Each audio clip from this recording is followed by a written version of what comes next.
Un cheveu, intéressant. Ah non, c'est un poil de bite. Ouais, un meurtre, ça va faire le buzz. Bien, en réalité, je ne suis pas persuadé que ce soit un meurtre.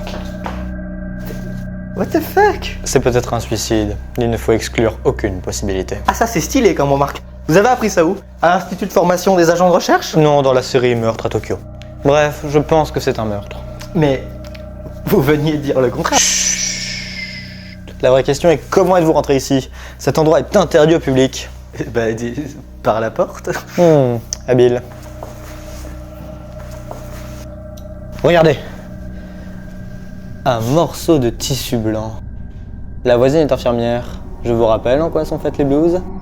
La victime a arraché ce morceau de tissu sur son agresseur lorsqu'il se débattait. C'est elle qui l'a tué. Ou alors ils ont tout simplement fait la culbute un peu trop violemment. Possible, mais j'ai une preuve. Vous avez l'œil. Je sais. Allez. L'enquête est close. C'est si triste ce genre d'histoire, je préfère ne pas y penser. Si seulement les morts pouvaient parler. Ah bah ça c'est sûr hein.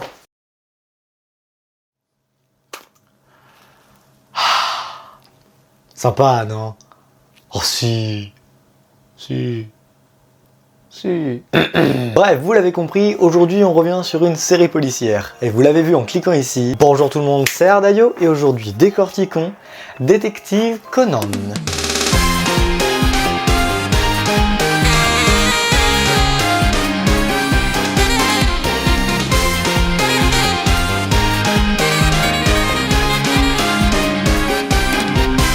Détective Conan, c'est quoi? Détective Conan est une série de mangas de type science-fiction, thriller et roman policier, créée et écrite par Gocho Aoyama et prépubliée depuis 1994 dans les magazines Weekly Shonen Sunday et Weekly Shonen Magazine. Et oui, je dis bien depuis car cette série n'est pas encore terminée. Son héros aurait dû être le Sherlock Holmes des années 90, mais c'est pas fini donc tant pis pour le titre. La série compte aujourd'hui 103 tomes en VO et 101 en VF dont la publication est assurée par Kana. Et non, je n'ai pas claqué des doigts comme j'ai l'habitude de le faire, je n'afficherai pas tous les tomes de la série.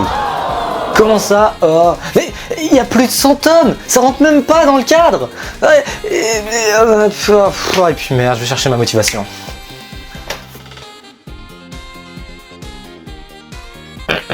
Bref, maintenant que vous savez ça, que nous raconte donc ce manga? L'histoire suit Shinichi Kudo, un jeune lycéen de 17 ans, ou 16 si les incohérences ne vous dérangent pas, connu de la presse pour être souvent aux côtés de la police et résoudre les différentes affaires de meurtre qui peuvent survenir à Tokyo. Oui, dans Détective Conan, le nombre de meurtres est juste colossal. Un jour, alors qu'il avait rendez-vous avec son ami d'enfance, et plus si affinité, Ranmuri, il assiste au trafic suspect d'un homme tout de noir vêtu. Complètement absorbé par la transaction, il ne réalise pas que le complice de ce dernier s'est discrètement approché de lui, et du coup bah boum. L'homme fait alors avaler un poison à Shinichi et le laisse sur place pour mort. De l'intérieur, Shinichi se sent mourir, agoniser, fondre même. Mais, contre toute attente, il ne meurt pas. Le poison est défectueux, au lieu de le tuer, il l'a fait rajeunir. À son réveil, il est redevenu un enfant. Il est alors récupéré par des policiers et une fois au commissariat, il aura l'occasion de constater sa cure de jouvence. Oui, car si son corps a bel et bien rétréci, son esprit lui est toujours le même. Ah, c'est déjà ça. Il s'enfuit donc pour retourner chez lui et je vous passe les détails, mais suite au conseil de son voisin Agaza, il va cacher son identité et s'en créer une nouvelle. C'est en voyant les noms de Sir Arthur Conan Doyle et de Rampo Edogawa qu'il va fabriquer le nom de Conan Edogawa. D'où le titre de la série. Ah, et il va être obligé d'habiter chez Ran maintenant. Oh zut oh c'est bête ça! Bref, l'intrigue principale de la série est donc pour Conan de découvrir qui sont ces amants noirs et de retrouver sa taille originale, en résolvant des enquêtes par-ci par-là grâce aux différents gadgets que le professeur Agaza lui confectionne. D'autres personnages vont, bien sûr, par la suite, rejoindre l'histoire du manga. Mais je ne vous spoilerai rien ici. Un conseil, accrochez-vous. Parce que des fois il y en a beaucoup.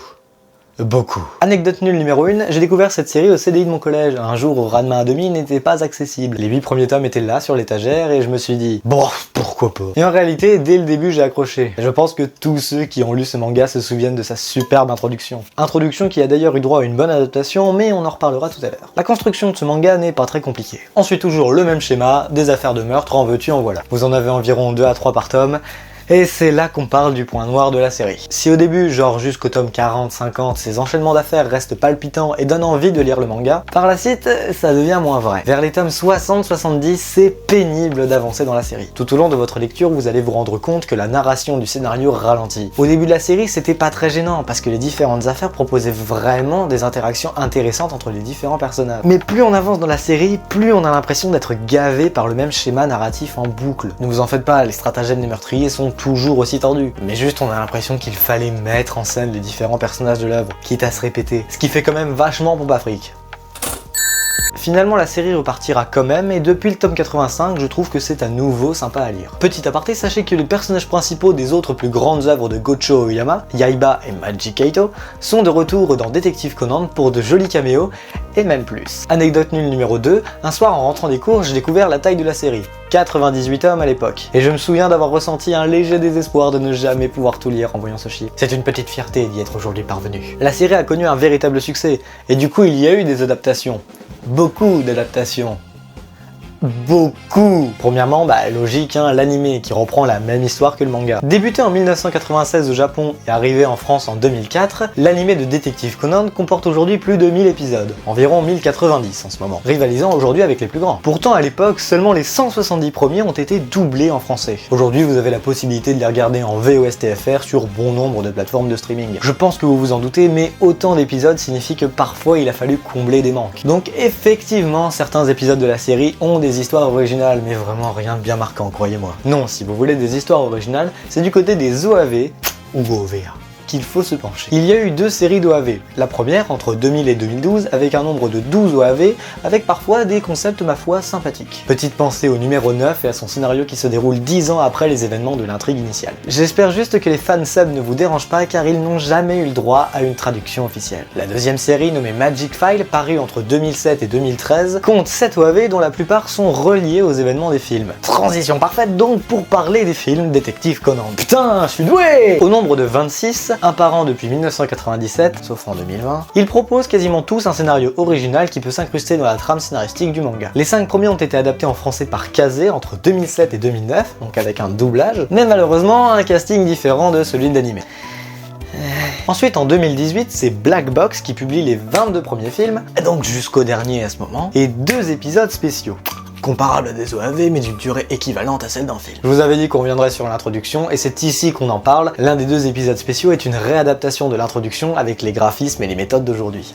J'ai beaucoup aimé. Le tout en Blu-ray et DVD, seulement et même exclusivement en VOSTFR. Les doublages déjà réalisés pour les 5 premiers films étant écartés pour garder une certaine cohérence dans cette édition. Aucune nouvelle pour le 23e film, aucun sous-titrage officiel n'a vu le jour, mais comme pour les OAV, il est facile de trouver une fansub sur le net. Enfin, depuis 2021, c'est le studio TMS France qui, avec le distributeur Eurozoom, essaie de réintégrer Détective Conan en France. Les 24e, 25e et 26e films sont donc à nouveau doublés et, cette fois-ci, avec le casting de l'animé.